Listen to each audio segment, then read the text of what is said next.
Diagnosis if it's not caught at the right time. New studies show metastatic prostate cancer cases are on the rise. And doctors say it's happening in our area.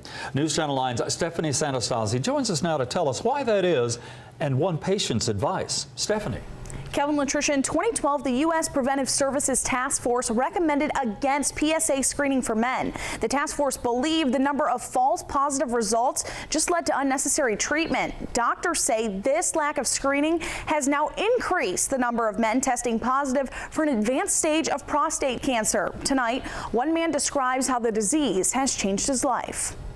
Alan Beal's life changed in March 2009. I was diagnosed with stage 4 fully metastatic prostate cancer. He was 60 years old. I was shocked. He says his diagnosis came late and the cancer had spread. It had already gone to my spine, my ribs, and even my skull. Beal calls himself the typical man. He says he was too stubborn to get screened. And if there's anybody to blame, I guess I could blame myself. Once he finally received his complete physical, revealing his diagnosis, the numbers were alarming. Normally, if a man has a PSA above 4, there will be some concern and you'll investigate.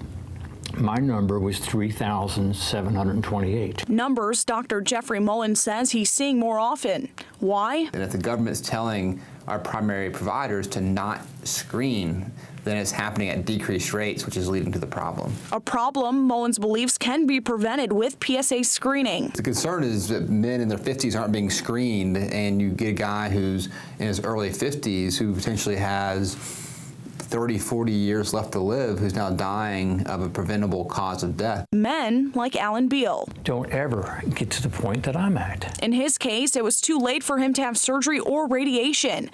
Today, Beal's still living with metastatic prostate cancer, living past doctors' expectations. His message isn't just for the men. He wants the women watching to know they can make a difference too. Wives, best friends, mothers, sisters, daughters, you need to get the guys out and get tested. Dr. Mullen says men should look out for some of the metastatic prostate cancer symptoms. Those include pain in the bones, back pain, leg pain, or even a hip fracture. Kelvin. Thanks, Stephanie. Beal says it has helped him cope with his diagnosis by sharing his story and telling others about the mistakes he made.